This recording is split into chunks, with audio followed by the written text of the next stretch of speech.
All right, I'm joined by Mick Akers of the Las Vegas Journal Review. Mick, I know that you are the guy I go to when I want to learn anything about what's going on with the Las Vegas A's potential. And I know a lot of people come to me, so this should be a fun conversation because we kind of are on two different sides here, but doing something very similar. So thanks for joining me, man. Yeah, thanks for having me. Appreciate it. So, what do you think the appetite is like in Las Vegas right now for the Oakland Athletics? It's pretty mixed. Obviously, early on we got the Knights, and everyone was pretty ecstatic to get that first major pro sports team here in Las Vegas history. Then on top of that, we get the Raiders. That sold out. Season tickets before that stadium was even built. So now we had that. We got WNBA here with the Aces as well. So now we have all three of those, and this will be like another added sports team here and ballpark as well.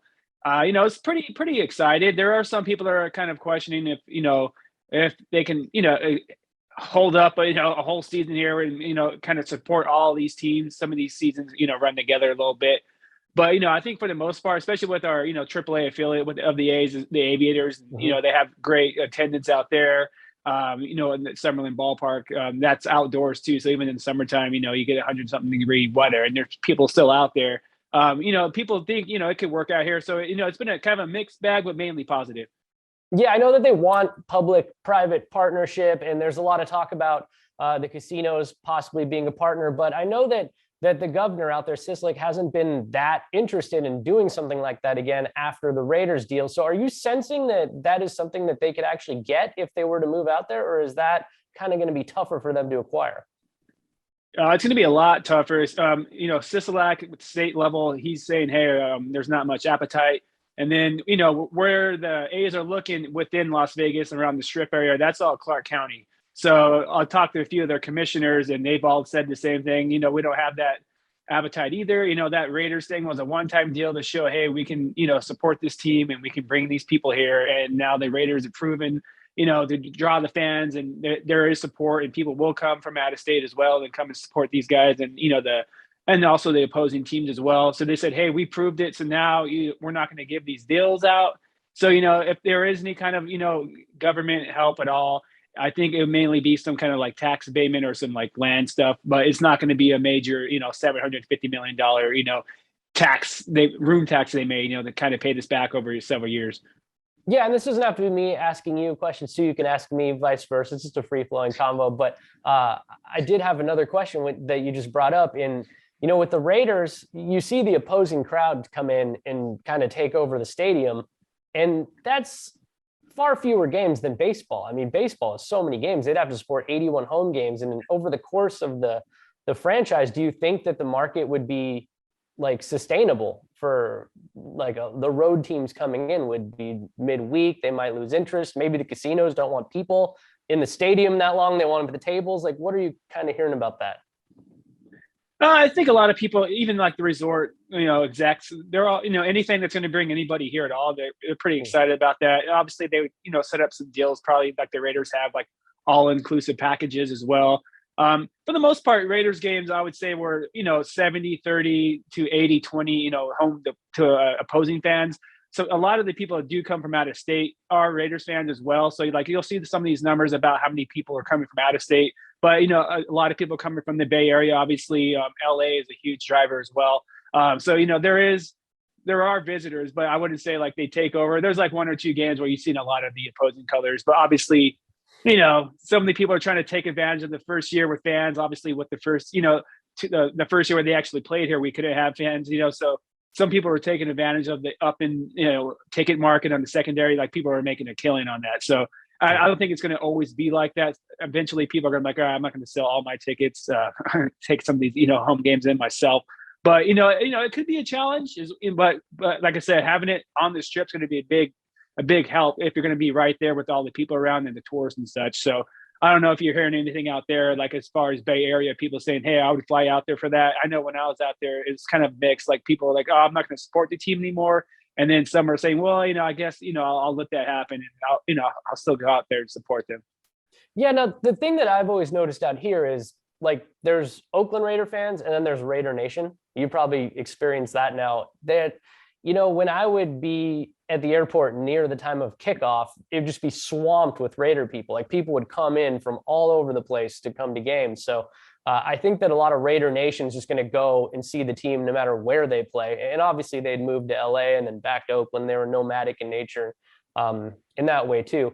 The A's, I think, are going to be a lot different. I think if the A's go to Vegas, I don't think a lot of the fans are coming with them. That's for sure. And you brought up an interesting point because you were out here recently. I know that you came to opening day. So what were your impressions of that? And did you get to check out Howard Terminal at all?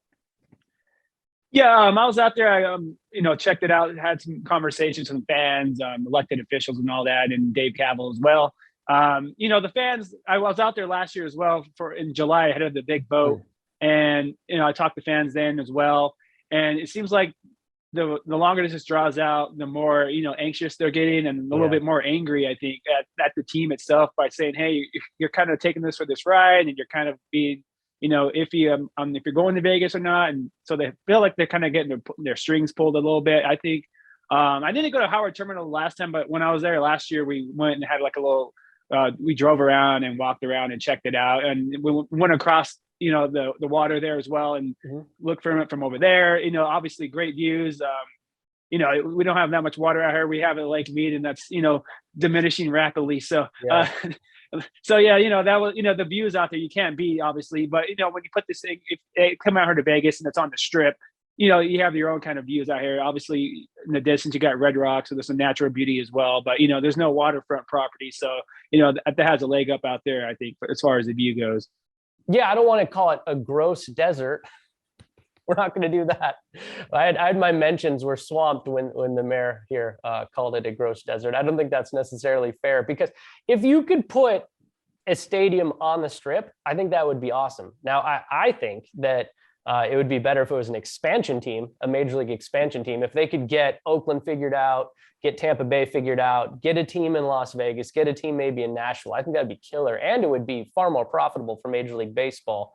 So do you get the sense in any way that if they could figure it out here, that what the A's are doing out there could be groundwork for an expansion team? Yeah, they've been putting almost a year's worth of work out here. Obviously, MLB gave them the go ahead to do this thing.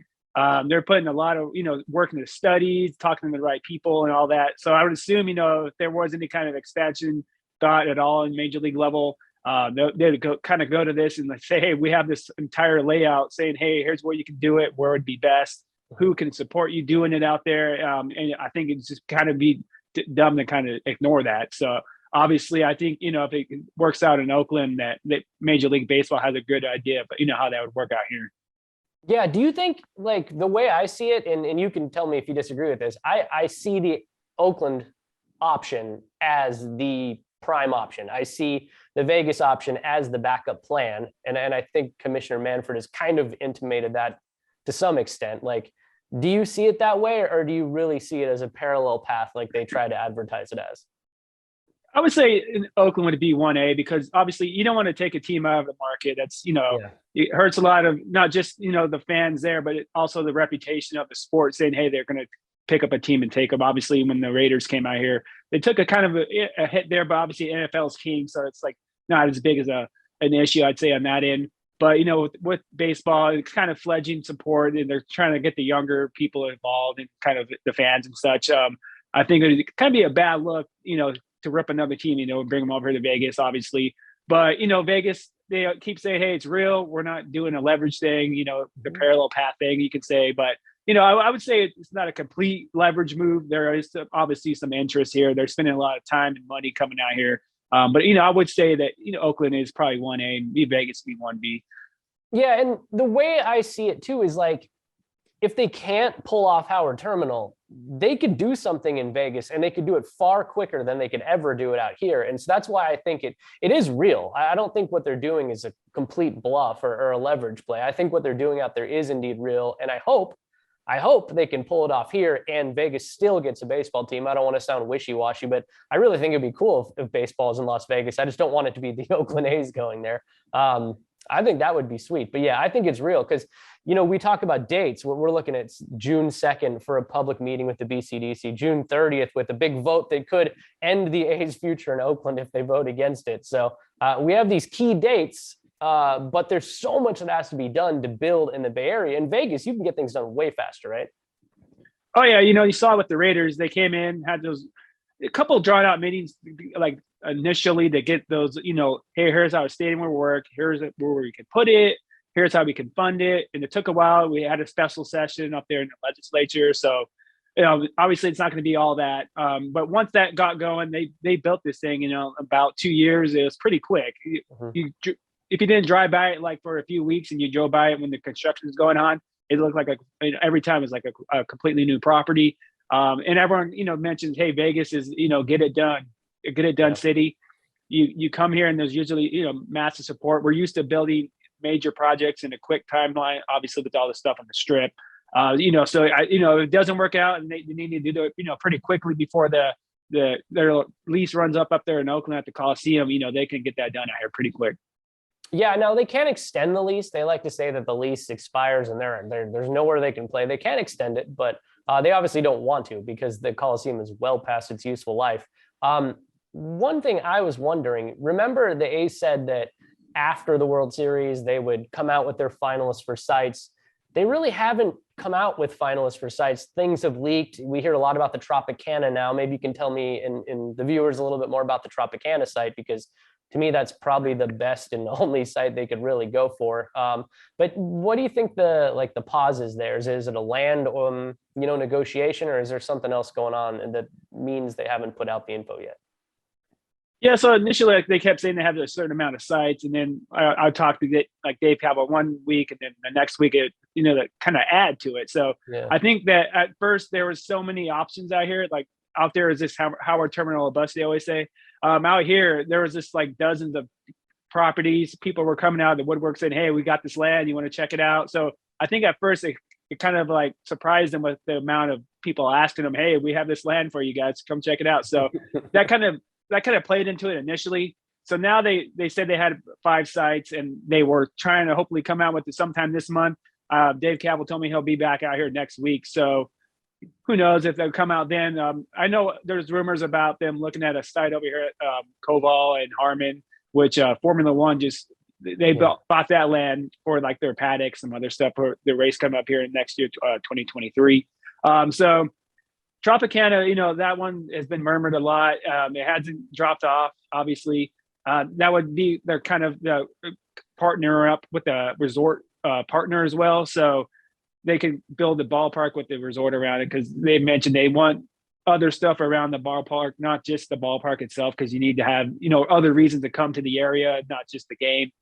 So that would make a lot of sense. And it seems like they're the group behind Tropicana Valleys is very interested as well. So they're kind of working these things out.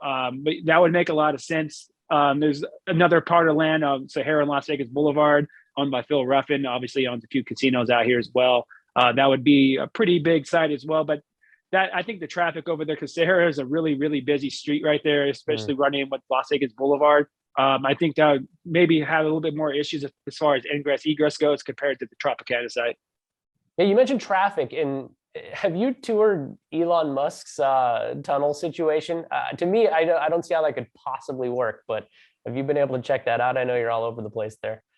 Yeah, I got to go in there before they opened it, and I've been in it a few times since, just for like convention and stuff. Because right now it just runs underneath the Las Vegas Convention Center between 3 convention halls. But they're getting ready to go underneath and actually go into the strip. So they're going to kind of do that in pieces. They're going to do it like one by the Caesars Loop, they call it. So it's like several properties owned by Caesars Entertainment, kind of where the NFL draft was. Behind the link, there's, Link, Caesars Palace itself, Bally's, a few other properties right there. So they're going to build that one out. Then they're going to do one for Allegiant Stadium, taking people into like the Tropicana area where there's like MGM, New York, Excalibur, and the Tropicana itself. So they're going to kind of do those in sections, and then eventually they're going to build in between them and kind of go north-south and kind of connect the whole thing. So it's going to be a lot of work, but they say they can do it pretty quickly. So it can work out. It's going to be point to point, not like the monorail where you get on, you have to wait at every stop. This one's say, "Hey, I'm at the Sahara. I want to get to Allegiant Stadium." You go right there. So it's a little bit better option than the monorail, a little bit cheaper to keep it upkeep on that as well. as far as the capacity, they say they can have 57,000 people per hour once it's full build out. That remains to be seen. Yeah, like how do you get in and out though, right? Yeah, they have tunnels.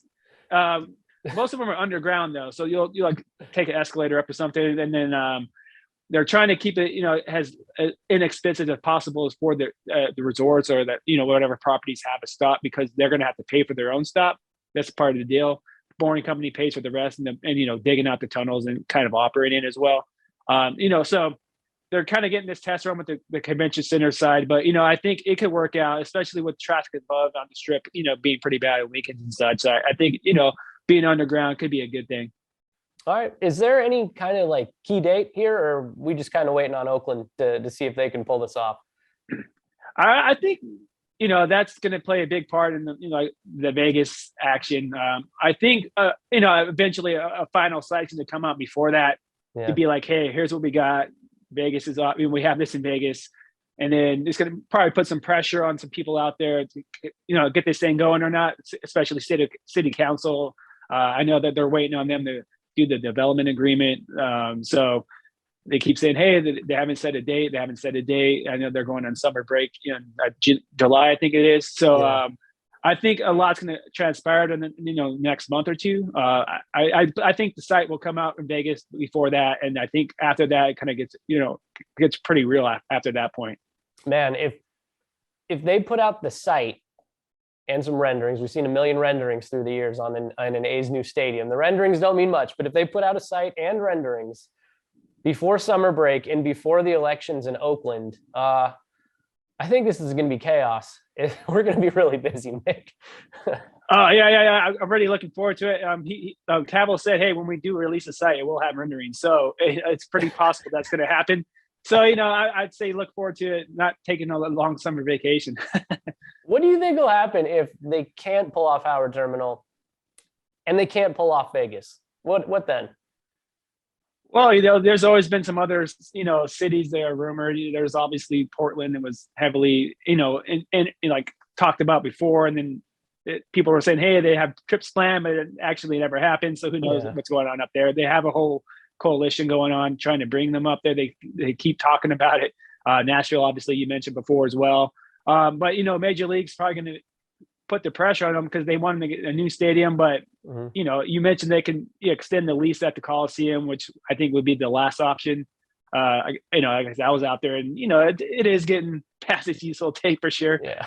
Especially when you come out, you check out Allegiant Stadium and see what's going on there. So it's going to be pretty tricky. But I think one of these ends up in Vegas or Howard Terminal.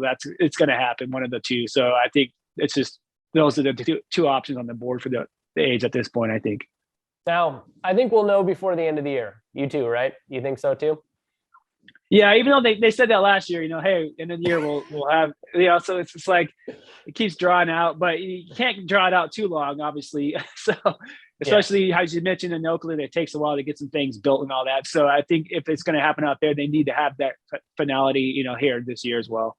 Yeah, it's a never-ending story so far, but I do think we're nearing the end. I really do. I have to ask you, your pinned tweet is the Area 51 raid, and I remember following that on social media and thinking it was just the absolute best thing ever.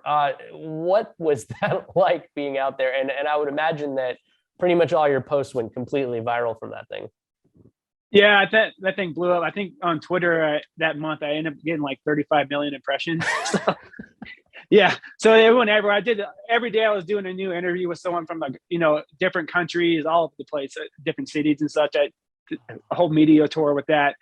We stayed out there for like 5 days in the RV, 4 of us from the RJ. So we're just documenting all the stuff. We went there several times before, like for months at a time.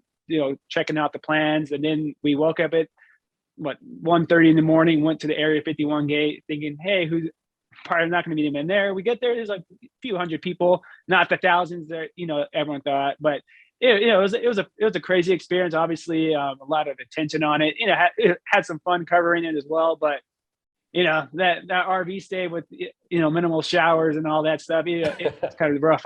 So afterwards I was glad to have it over, but I was glad to take part in that experience for sure. What was that pitch like to your editors? I was like, well, at first they saw like the whole rumor of it, so they kind of piqued their interest, and they're like kind of gauging who would want to do it.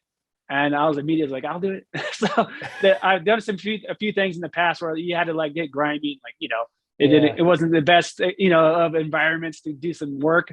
I pulled it off pretty well, so I think that kind of helped. And then one of the photogs that worked with me a lot, we kind of hand in hand getting that kind of stuff there as well. So I think the way we kind of pitched it was like, hey, we've done it, we've proven ourselves. Let us take the charge on it, and it just worked out. And we got a few awards and stuff for that coverage as well. So it worked out all around. Dude, that is amazing. I love that. And we talked before the interview. I'll let you go unless you want to ask me anything extra. But I see the skateboards on your wall. I skateboarded my whole life. I still can skateboard a little bit. Like I could still kickflip and ollie and do all that kind of stuff. But it hurts a lot more to fall these days, Mick. I can't withstand that beating like I used to as a kid. Oh yeah, I used to be able to go out and skate like all day and night and wake up and do it all over again. Now it's like I go out for an hour and I'm out for a week or two afterwards. But I can still do some tricks. I used to make videos back in the day and go down handrails and all that kind of thing. So yeah, same here. I don't do that anymore. Like I'll keep it on the flat rails and just the ledges and all that stuff. But you still have some fun. It's a good workout. You don't realize it until like I say when you don't do as much and you wake up the next day and like your whole body sore. So yeah, basically a total body workout. So if you're looking for something a little bit out of the gym and all that, I'd say pick up some skateboarding.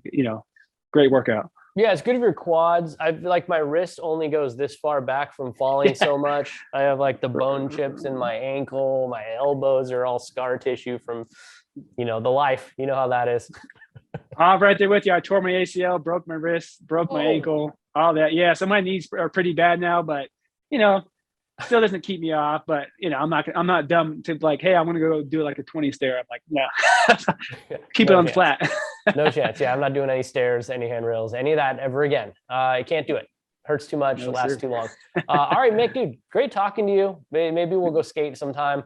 We'll have to keep in touch too, because this is kind of crazy, and I know they like to play one side off the other, so we'll see how that goes. But yeah, June 2nd, June 30th, those are kind of our big dates out here. I know Cavill and the A's would like a vote this summer, but I don't see how they can vote on a development agreement and collective or a community benefits agreement that they don't have signed yet. So I don't know. We'll see. June 30th is the one I've circled right now, though. Right. Yeah. Looking forward to myself. I might be back out there for that. So we'll see what happens. All right, man. We'll meet up then. Yeah. Sounds good. Thanks, Mick. See you, man.